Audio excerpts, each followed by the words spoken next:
BJP ने ओडिशा के सत्तारूढ़ बीजू जनता दल को गुरुवार को बड़ा झटका दिया। बीजू जनता दल यानी बीजेडी के कटक के सांसद और पार्टी के संस्थापक सदस्यों में से एक भर्तृहरि महताब और पूर्व सांसद सिद्धांत महापात्रा के साथ ही पद्मश्री से सम्मानित संथाली लेखिका दमयंती बेसरा गुरुवार को भारतीय जनता पार्टी में शामिल हो गए। केंद्रीय मंत्री धर्मेंद्र प्रधान, महासचिव विनोद तावड़े, राष्ट्रीय उपाध्यक्ष बैजयंत जयपांडा और पार्टी की ओडिशा इकाई के अध्यक्ष मनमोहन सामल की मौजूदगी में तीनों नेताओं ने बीजेपी की सदस्यता ली। कटक लोकसभा क्षेत्र से 6 बार सांसद रहे महताब ने 22 मार्च को बीजू जनता दल की प्राथमिक सदस्यता से इस्तीफा दे दिया था। उन्होंने आरोप लगाया था कि उन्हें पार्टी में स्वतंत्र रूप से काम करने का मौका नहीं मिला। तभी से उनके बीजेपी में शामिल होने की अटकलें लगाई जा रही थीं। उनके इस्तीफा देने के कुछ ही दिन बाद बीजू जनता दल ने लोकसभा चुनाव के लिए महताब का टिकट काट दिया था। कटक में महताब के स्थान पर पार्टी ने संतृप्त मिश्रा को उम्मीदवार बनाया है। बीजेपी में शामिल होने के बाद महताब ने दावा किया कि ओडिशा में परिवर्तन होने जा रहा है और इसका आभास राज्य का दौरा करने से होगा। उन्होंने कहा कि जीवन के पड़ाव में एक निर्णय लेना अनिवार्य हो जाता है और उन्हें लगता है कि इस समय बीजेपी के साथ जुड़ने का उनका निर्णय सही साबित होगा। एक निर्णय जीवन के एक पड़ाव में लेना अनिवार्य हो जाता है। मेरा जो अनुभव है पिछले 26-28 साल में, राष्ट्रवाद और एकात्मता और पूर्वोदय, ये तीनों का समाहार भारतीय जनता पार्टी के जरिए ही हो सकता है। कई उदाहरण है पिछले 10 साल से जो मैंने अनुभव किया और मुझे लगा कि ये निर्णय सही होगा इस समय भाजपा के साथ जुड़ना और हमारे राज्य के प्रगति और उन्नति के लिए काम करने की एक मौका भाजपा के जरिए कुछ कर पाना। और सबसे बड़ी बात यह है, जो उड़ीसा में जो परिवर्तन होने जा रहा है उसका आभास आप अगर उड़ीसा आए तो खुद देख सकेंगे। और ये परिवर्तन मोदी जी के कारण हो रहा है, गृह मंत्री जी अमित शाह जी के कारण हो रहा है। तावड़े ने तीनों नेताओं का बीजेपी में स्वागत करते हुए कहा कि प्रधानमंत्री मोदी की नीतियों से प्रभावित होकर अलग अलग क्षेत्रों से लोगों का बीजेपी के साथ जुड़ने का सिलसिला जारी है। उन्होंने दावा किया कि ओडिशा में भी राजनीतिक हालात बदले हैं और वहां के नेताओं का बीजेपी में शामिल होना इसे दर्शाता भी है। उन्होंने कहा, ओडिशा की जनता बदलाव चाहती है।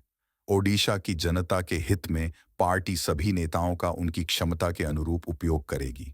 जिस प्रकार उड़ीसा में राजनीतिक हालात बदले हैं, ऐसे मौके पर महताब साहब है, दमयंती दीदी है या सिद्धांत महापात्रा जी जैसे वहाँ के नेता भारतीय जनता पार्टी में जुड़े हैं, तो मुझे विश्वास है कि उड़िया जनता जिस बदलाव को देखना चाहती है उस बदलाव को हम सफलता से उड़िया जनता के हित में, विकास में, मोदी जी के नेतृत्व में वहाँ हम कुछ कर दिखावा है। ऐसे साथी हमारे साथ जुड़े हैं और उनका मैं भारतीय जनता पार्टी की ओर से बहुत बहुत स्वागत करता हूँ और उनकी क्षमता का पूरा योगदान पार्टी उड़िया जनता के लिए, वहाँ पार्टी के लिए पूरी तरह से लेगी, ऐसा मुझे विश्वास है। बेसरा जनजातीय मुद्दों की शोधकर्ता होने के साथ ही साहित्य अकादमी पुरस्कार भी प्राप्त कर चुकी है। उन्होंने कहा कि वह जनता की तो पहले से ही थी, लेकिन आज से वह उनके कल्याण की दिशा में काम करेंगी। इस बार बीजेपी का लक्ष्य 377 सीटें जीतना है। इसके लिए पार्टी अपनी रणनीति पर पूरी सावधानी के साथ अमल कर रही है।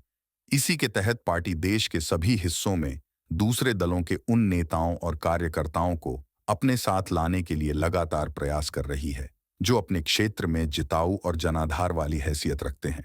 बुधवार को पंजाब के जालंधर से आम आदमी पार्टी के सांसद और वरिष्ठ नेता सुशील कुमार रिंकू और जालंधर पश्चिम से आम आदमी पार्टी के विधायक शीतल अंगुराल ने अरविंद केजरीवाल और भगवंत मान को दोहरा झटका देते हुए बीजेपी में शामिल हुए हैं।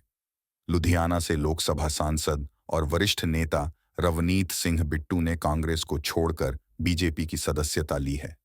संभावना जताई जा रही है कि बीजेपी उन्हें लुधियाना से अपना उम्मीदवार घोषित कर सकती है। बिट्टू पंजाब के पूर्व मुख्यमंत्री बेअंत सिंह के पोते हैं, जिनकी 1995 में चंडीगढ़ में एक आत्मघाती बम विस्फोट में हत्या कर दी गई थी। ये कुछ नाम हैं जो बीजेपी में आए हैं। मीडिया की खबरों के मुताबिक अब तक देश भर में दूसरे दलों के 80,000 से ज्यादा नेताओं और कार्यकर्ताओं को बीजेपी में शामिल कराया जा चुका है। इन नेताओं और कार्यकर्ताओं में कई ऐसे लोग हैं जो दूसरे दलों में प्रमुखता से विभिन्न पदों पर रहे हैं। इनमें कई सांसद, विधायक, पूर्व मंत्री, दूसरे दलों के संगठन के नेता तथा अन्य लोग हैं। इन नेताओं के आने से न केवल बीजेपी का वोट बैंक मजबूत हुआ है, बल्कि पार्टी को लोकसभा समेत कई राज्यों में होने वाले विधानसभा चुनावों में भी भारी फायदा मिलने की उम्मीद है। पार्टी चुनावी प्रक्रिया पूरी होने तक करीब 1 लाख लोगों को बीजेपी में शामिल करा लेने पर काम कर रही है। इसमें राष्ट्रीय स्तर से लेकर जिला स्तर तक सभी तरह के नेता और कार्यकर्ता हैं। अभी तक दूसरे दलों के जिन प्रमुख नेताओं ने बीजेपी का दामन थामा है, उनमें महाराष्ट्र के पूर्व मुख्यमंत्री अशोक चव्हाण, आंध्र प्रदेश के पूर्व सीएम किरण कुमार रेड्डी, पंजाब के पूर्व सीएम और बीजेपी नेता कैप्टन अमरिंदर सिंह और उनकी पत्नी परनीत कौर, बीएसपी सांसद रितेश पांडे, संगीता आजाद शामिल हैं। इसके अलावा कांग्रेस के लालचंद कटारिया, सुरेश पचौरी, ज्योति मिर्धा, अर्जुन मोड़वाड़िया, टीएमसी के अर्जुन सिंह, वाईएसआर कांग्रेस पार्टी के वीवर प्रसाद राव आदि नेता भी बीजेपी की सदस्यता ली है।